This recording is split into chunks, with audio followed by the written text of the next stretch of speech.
नमस्कार दोस्तों, आज मैं आपको आषाढ़ कृष्ण पक्ष की योगिनी एकादशी माता की कहानी सुनाने जा रही हूँ। एक नगर में एक सेठ रहता था। उसकी नई नई शादी हुई। वह नए वस्त्र पहनकर अपने पत्नी को लाने पहली बार ससुराल जा रहा था। रास्ते में उसने एक गाय को तालाब की ओर जाते देखा। वह गाय पानी पीने के लिए तालाब में उतर तो गई, लेकिन कीचड़ होने के वजह से वह तालाब से बाहर नहीं निकल पा रही थी। गाय ने उस आदमी को वहां से गुजरते देखा तो उसने आदमी से मदद के लिए कहा, लेकिन उस सेठ ने कहा कि हम नए वस्त्र पहने हुए हैं और मैं अपने ससुराल जा रहा हूँ। अगर मैं तुम्हारी मदद करूँगा तो मेरे कपड़े गंदे हो जाएंगे। गाय माता उदास हो गईं और वह कीचड़ में धंसती जा रही थीं। गाय ने उस सेठ को श्राप दिया कि अब से 8 पहर बाद तू गधा बन जाएगा। अब वह सेठ डर गया और गाय से अपने भूल के लिए क्षमा मांगने लगा, लेकिन तब तक गाय पूरी तरह पानी में डूब चुकी थी। वह सेठ पछताता हुआ उदास मन से अपने ससुराल पहुंचा। जाते ही उसने अपने पत्नी को ले जाने की रट लगा दी। सभी ने उसे बहुत आग्रह किया कि अभी तो तुम आए हो, कम से कम एक रात यहाँ रुक जाओ, लेकिन वह रुकने के लिए तैयार नहीं था। तब उसकी पत्नी ने कहा कि जब सभी लोग इतना कह रहे हैं तो आप एक दिन के लिए रुक क्यों नहीं जाते। तब उसने अपने पत्नी को गाय के श्राप वाली बात बताई। उसकी पत्नी उसी वक्त अपने मायके से विदा लेकर पति के साथ चल पड़ी। 8 पहर बाद वह आदमी गधा बन गया और पूरा दिन घर में पड़ा रहता। कुछ दिनों बाद घर में खाने पीने के लाले पड़ गए।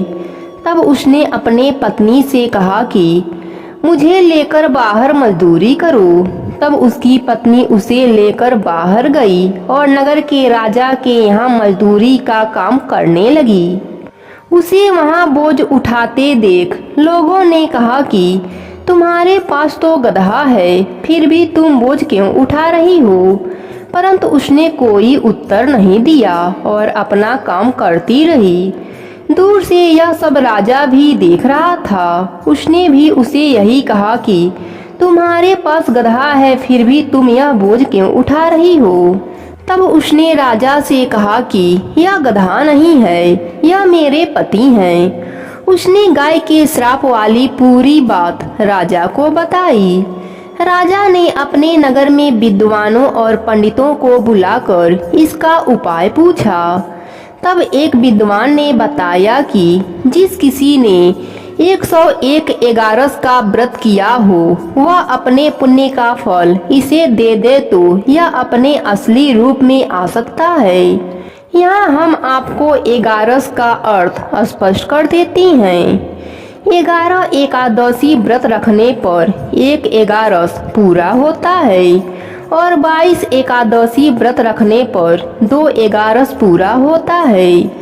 ऐसे ही जिसने 101 बार 11 एकादशी के व्रत किए हों, उनके पुण्य के फल से वह आदमी अपने असली रूप में आ जाएगा। राजा ने अपने पूरे नगर में घोषणा करवा दी, लेकिन किसी ने भी पूरे 101 एकादशी का एगारस नहीं किया था। कई दिन बाद उन्हें एक बुढ़िया मिली जिसने 101 एगारस पूरे कर लिए थे। राजा ने उस बुढ़िया को उसका फल देने को कहा, लेकिन वह बुढ़िया 100 एगारस एकादशी का फल देने को तैयार हुई, क्योंकि 1 एगारस का फल वह खुद अपने लिए रखना चाहती थी, जिससे कि उसे मोक्ष की प्राप्ति हो और वैकुंठ धाम में वास मिले। इतना कहकर उसने अपने 100 एगारस एकादशी का फल उस सेठ को दे दिया। तब वह गधा से मनुष्य रूप में आ गया, लेकिन 1 एगारस कम होने के वजह से गधे की पूंछ उसके शरीर से नहीं गई। एकादशी व्रत की यह महिमा देखकर उन पति पत्नी ने एक 11 खुद पूरा करने का निश्चय किया। तब उन दोनों ने मिलकर 11 एकादशी के व्रत किए।